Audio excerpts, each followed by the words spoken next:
The dead were everywhere, not dramatic, not heroic, just still. A Job no one wanted. The soldier didn't fight anymore, not because he was injured, but because someone decided his hands were better used for something else.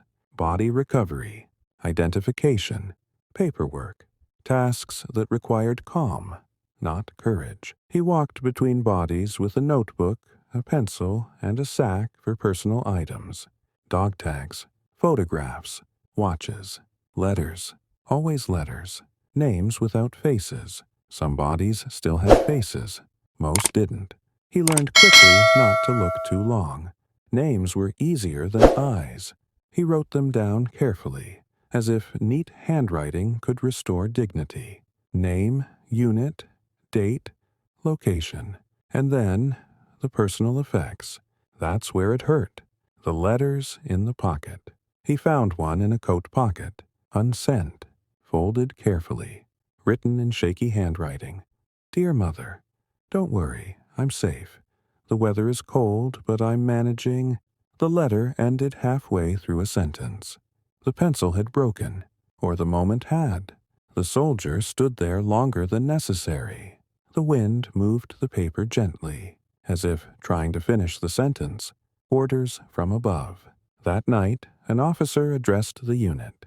Families must be informed, he said. Morale depends on it. Details are unnecessary. Then came the line that changed everything. Write something kind, not true, not accurate, just kind. Borrowing a dead man's voice. The soldier sat at a wooden table with a stack of blank paper. In front of him lay the personal items of the dead. Photos of wives, drawings by children, half-written letters. He stared at the empty page. How do you write as someone who no longer exists? The first lie. His hand shook as he wrote.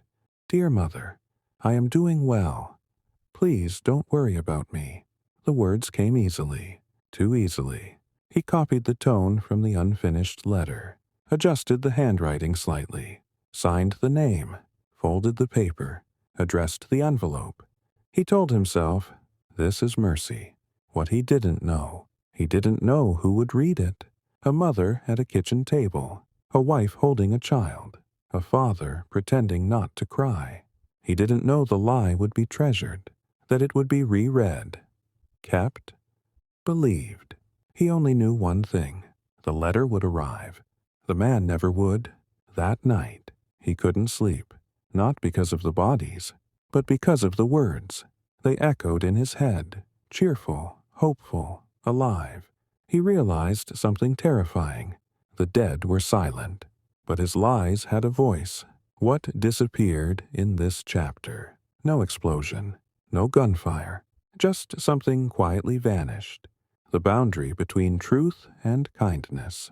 And once crossed, it never fully returns. He didn't expect an answer. That was the mistake. The envelope with a familiar name. The field post clerk called his name, just once, casually, as if nothing about it mattered. The soldier took the envelope without looking at the sender. Then he saw the handwriting. Careful, rounded, maternal. The same address he had written weeks ago. His chest tightened. A letter meant for someone else. He sat down slowly. The room smelled of ink and damp paper. He opened the envelope with his thumb. Inside was a letter. Thin, worn already, as if it had been read many times. My dear son, your letter reached us yesterday. The words blurred, because they weren't meant for him. They were meant for a dead man. Gratitude that hurt. She thanked him. For writing. For reassuring her. For sounding like himself. I knew you were trying not to worry me, she wrote. A mother always knows. The soldier swallowed hard, because she was right. A mother always knows. Except this time, the photograph. Something fell out of the envelope. A photograph. A woman standing in a doorway. A younger version of the man whose body he had recovered. Her hand rested on the shoulder of a boy, maybe 10, written on the back, for when you miss home. The soldier stared at it for a long time. Then he turned it face down. He couldn't look at their faces and keep breathing normally. The question. Near the end of the letter, there was a question. When will you be home? Simple, hopeful, lethal. He folded the letter carefully. His hands shook. This wasn't part of the order. There were no instructions for answers. Telling himself it wasn't his problem. He told himself, I did my duty.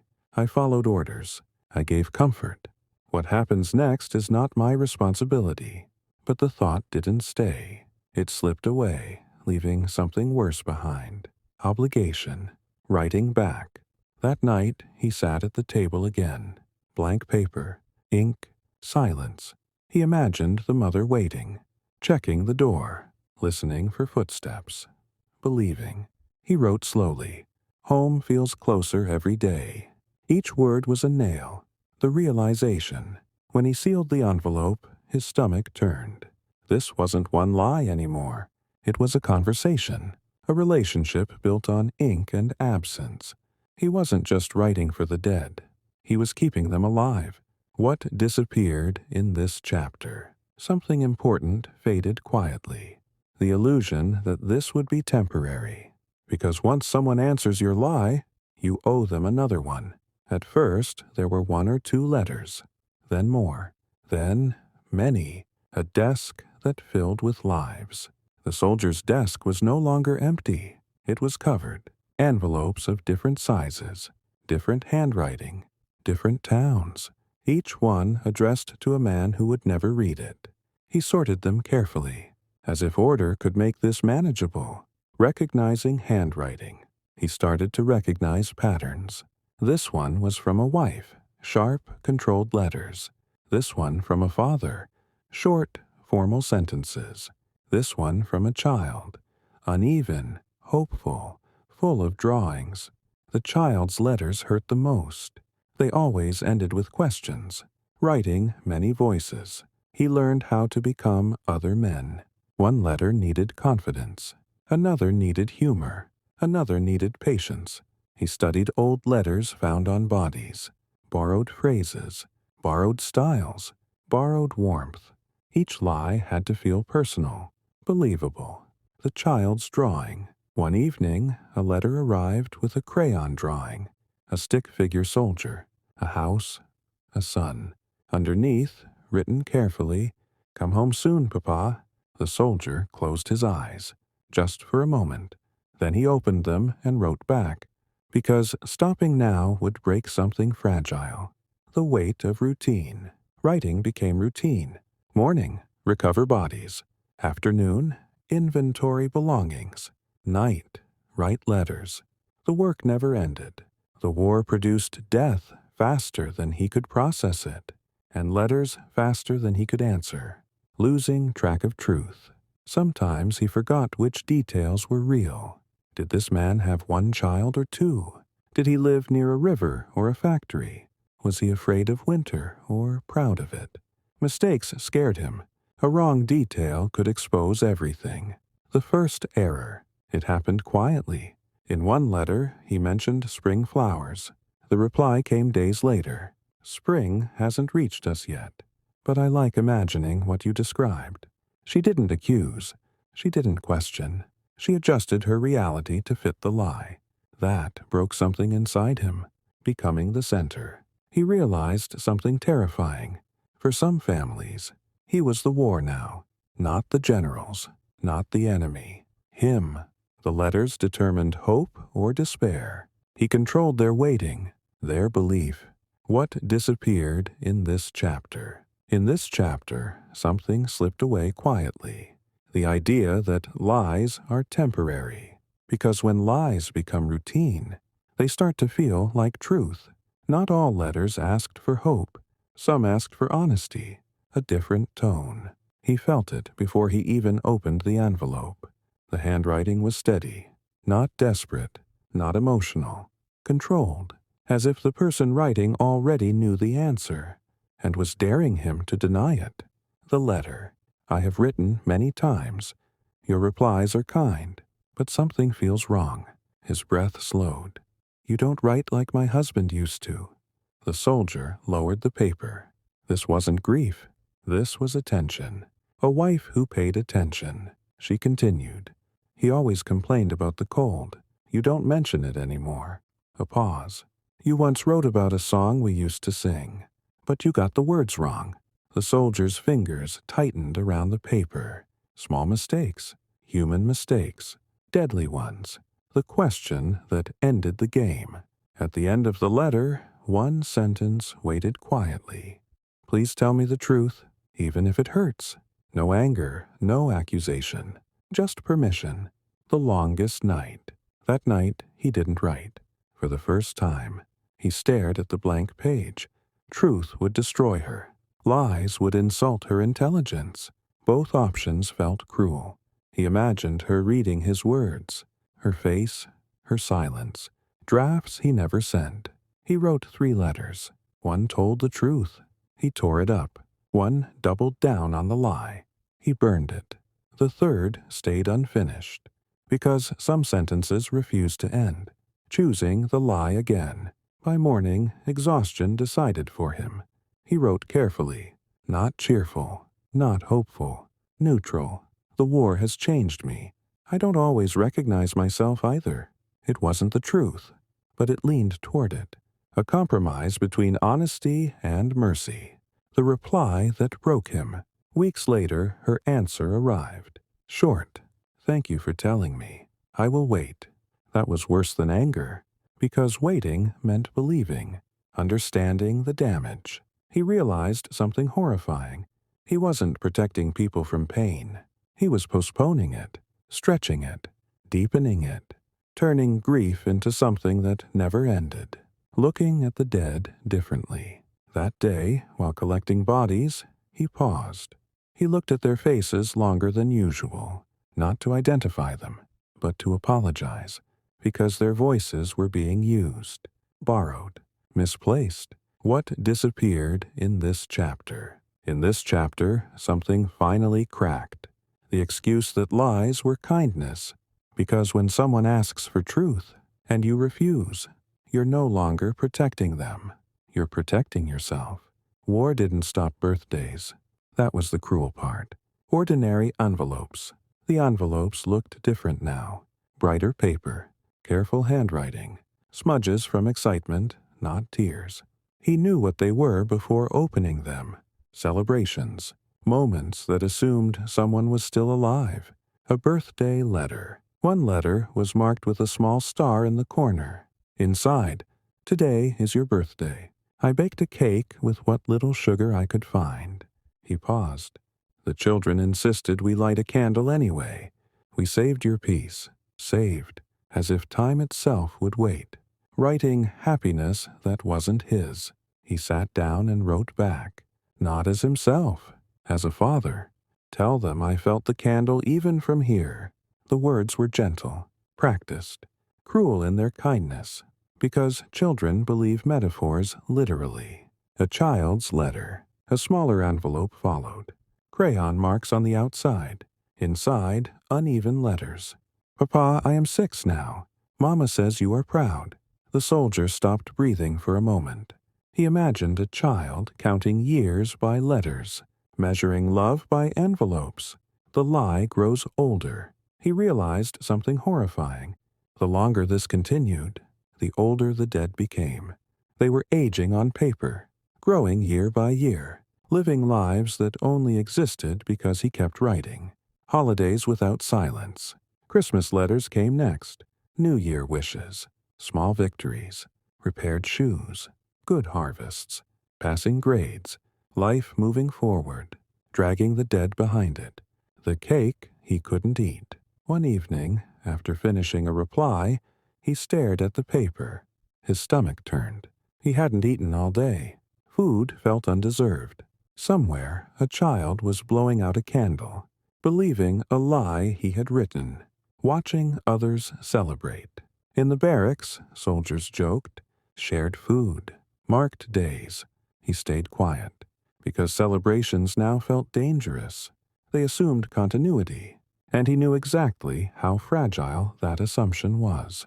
The moment of clarity. That night, he understood something clearly. He wasn't lying about survival anymore. He was lying about presence, about someone still being part of a family. And that was worse, because death ends pain. Waiting multiplies it. What disappeared in this chapter? In this chapter, something innocent vanished. The idea that normal life can exist alongside lies, because every celebration built on false hope eventually collapses. Silence arrived without warning, waiting for ink that never came. At first, he thought it was a delay. Mail routes broke all the time. Trains were bombed. Roads disappeared. So he waited. 1 day, 2, then a week. The space where letters used to be began to feel heavy. Familiar names missing.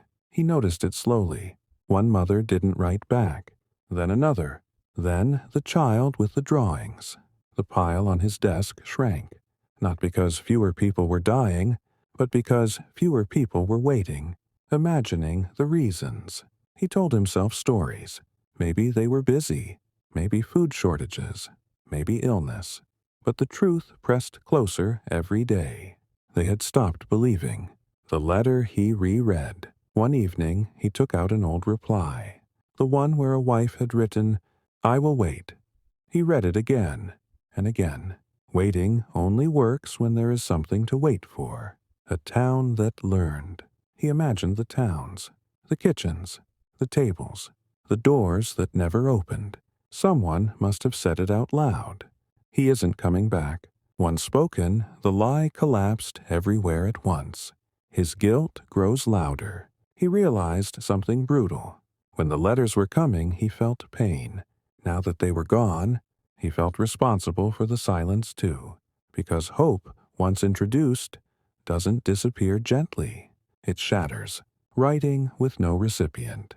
That night, he wrote anyway, a letter with no address, no name, just words. I should have stopped sooner. He folded it, then unfolded it, then burned it. Confessions don't absolve you if no one hears them. Among the bodies again, back on the field, he returned to collecting the dead. The same work, different eyes. Now he saw not just bodies, but futures that had been stretched unnecessarily long. Families who waited months longer than they should have, because of him. The fear beneath the silence. Another thought crept in. What if one day a letter arrived again? What if someone still believed? The idea terrified him more than silence ever had, because that would mean starting again. What disappeared in this chapter? In this chapter, something collapsed completely. The illusion that lies could be maintained forever. Silence wasn't peace. It was consequence. The war brought letters, and then it brought people. The faces he never expected. He saw them before they saw him. A woman in a dark coat, a teenage boy beside her. They stood near the checkpoint, holding papers. Too many papers. Letters. His letters. His breath caught, because faces were harder than ink. Asking the wrong question, she approached a nearby officer. "My husband," she said calmly. "He writes from this unit." The officer frowned. "He doesn't," he replied. Her calm cracked. She pulled out the letters, carefully, respectfully, as if they were proof of life itself. The soldier recognized the ink. From a distance, he saw the handwriting. His handwriting. There was no doubt. Each letter a signature. Each word a footprint leading straight to him. The boy who believed everything. The boy looked around nervously. "He said he'd meet us here," he whispered to his mother. The soldier felt something tighten inside his chest. He had written that line. "If I pass near your town, I will try to see you." A harmless sentence. At the time, stepping forward, he could have stayed silent. Let the officers handle it. Let bureaucracy swallow the truth. But his legs moved anyway. One step, then another. He didn't feel brave. He felt finished. Eye contact. The woman looked at him. Not accusing. Not angry. Hopeful. That was worse. "You," she said quietly. "You know him?" He nodded once. It felt like betrayal. The question that ended everything. "Is he alive?" she asked. Not loudly, not desperately, just directly. The boy held his breath. So did the soldier. This was the moment all letters led to. No words left. He opened his mouth. Nothing came out. No careful phrasing. No gentle lie. Just silence.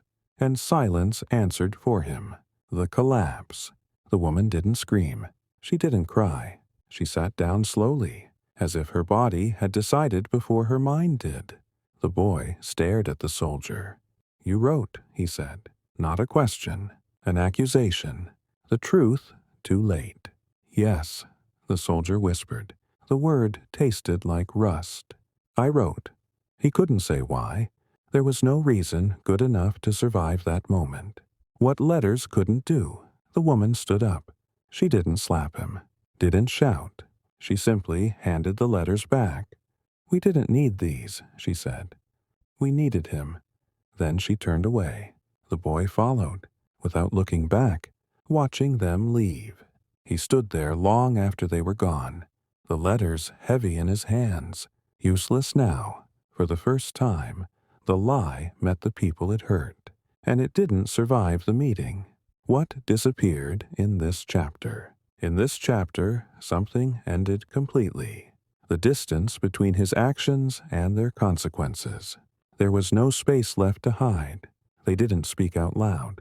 That was the worst part. Voices without sound. At night, when the lamps were off and the camp slept, he heard them.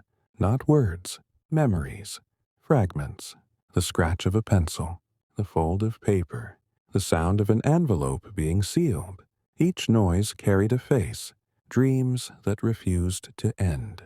He dreamed of letters falling from the sky. Thousands of them. They buried him slowly. When he tried to scream, ink filled his mouth. He woke up choking, hands blackened by imaginary ink, faces in the daylight. During the day, it got worse. Bodies on the field looked familiar now. Too familiar. He kept expecting them to speak, to ask why, to ask how long. The child's voice. One afternoon, while writing inventory notes, he heard it clearly, a child's voice. "Papa?" His pencil snapped. The sound echoed like a gunshot. Everyone turned to look. No one else had heard it. Losing control of time. He stopped knowing what day it was. Letters from the past mixed with the present. He caught himself answering a letter that had already been answered months ago. The lie had outlived its usefulness. It was eating memory now. The mirror incident. One morning, he looked into a cracked mirror. For a moment, he didn't see himself. He saw different men, different ages, different faces, all wearing his uniform, all borrowing his hands. He stepped back in horror, because the mirror didn't change. He did, trying to stop. He told himself, no more letters, no more writing, no more lies. But when a new envelope arrived, addressed carefully, lovingly, his hands moved on their own. The pen felt heavier, but familiar, like a weapon you swore you'd never use again. The line he couldn't write. He reached the end of the page. One sentence left. Something hopeful. Something alive. His hand froze. For the first time, he couldn't finish it. The lie finally resisted him, burning the letters. That night, he burned a stack of old letters. The flames ate names, dates, lives. The smoke smelled like paper and regret. But burning them didn't bring silence. It made the voices louder. Understanding too late. He finally understood. The dead weren't angry. They were unfinished. And he was the one who kept reopening them. Every letter had pulled them back. Just enough to hurt everyone again. What disappeared in this chapter? In this chapter, something inside him shattered. The belief that guilt fades with time. It doesn't. It waits. And then it speaks. Wars don't end with explosions. They end with paperwork. The order without emotion. He was called in quietly. No shouting. No accusations. Just a file placed on the table. Thin. Too thin for everything it carried. The officer didn't look at him. "You're reassigned," he said. No explanation. no questions, just dismissal. A Job that vanished. The desk where he wrote letters was empty. No ink, no paper, no envelopes, as if the work had never existed, as if the lives tied to it could be erased that easily. He stood there, unsure what to do with his hands. They felt useless without a pen, walking past his old place. As he left the building, he passed the mailroom. A new clerk sat there, younger, unaware, sorting letters without knowing how dangerous words could be. He almost stopped him, almost warned him. But what would he say? Be careful, hope can kill. No one wanted the truth. He expected consequences, interrogation, punishment, shame. None came. That was worse, because it meant no one wanted to untangle the damage. The war was busy making new mistakes. Old ones were simply abandoned. Civilian clothes. Days later, they gave him civilian clothes. Ill-fitting, plain. No rank, no role. You're no longer needed, the officer said. Not cruelly. Practically, the war had moved on, carrying invisible weight. On the road away from the unit, people passed him without noticing. To them, he was just another man. They couldn't see the letters, the faces, the waiting rooms he had created and destroyed. He felt heavier now than when he wore a uniform. The thought that haunted him. One idea wouldn't leave. What if someone was still waiting? Somewhere. A mother checking the door. A child counting days. He would never know. And that uncertainty was his sentence. Trying to confess. Once, in a small town, he tried. He told a priest a version of the story. Not everything. Just enough. The priest listened quietly. Then said, "You meant well." The words made him sick. Intent didn't erase consequence. The war moves on. Bombs still fell. Cities still burned. But his part was done. Not because it was forgiven, but because it was inconvenient to remember. What disappeared in this chapter? In this chapter, something terrifying vanished. Any chance of punishment that matched the harm. Because some crimes aren't judged. They're just left behind. The war ended loudly. His life ended quietly. Peace without relief. When the fighting stopped, people celebrated. Bells rang. Flags appeared. Strangers hugged. He stood among them and felt nothing. Because peace only works when there is something left to return to. A habit that wouldn't die. Every morning he still reached for a pen. Every night he still imagined envelopes. His hands remembered the movement long after the reason disappeared. Writing had become a reflex, like breathing, like guilt. The town he didn't choose. He settled in a small town no one talked about. No history, no importance. He wanted a place where his past wouldn't echo back at him. But silence is loud when you deserve it. The paper he kept. In a drawer, he kept one clean sheet of paper. No address, no name. He told himself it was nothing, but it waited, like a wound that hadn't decided whether to heal or scar. Trying to live normally, he took simple work, fixed fences, carried boxes, helped rebuild walls. People thanked him. That hurt more than insults would have, because gratitude felt unearned. Faces in the crowd. Sometimes he saw them. A boy with familiar eyes. A woman standing too still. He would turn quickly. They were never real, but his heart didn't know that. The letter. He finally wrote. One evening, years later, he sat at the table and wrote. Slowly, carefully. No lies, no comfort, just truth. He wrote about the letters, the waiting, the damage. He didn't justify himself. He didn't ask forgiveness. Some things don't deserve it. No address. When he finished, he folded the paper, then stopped. There was no one left to send it to. Names had faded, towns destroyed, families scattered. The truth had arrived too late to belong anywhere, choosing not to send. He placed the letter back in the drawer, not burned, not hidden, kept, because some confessions aren't meant to be delivered. They're meant to be carried.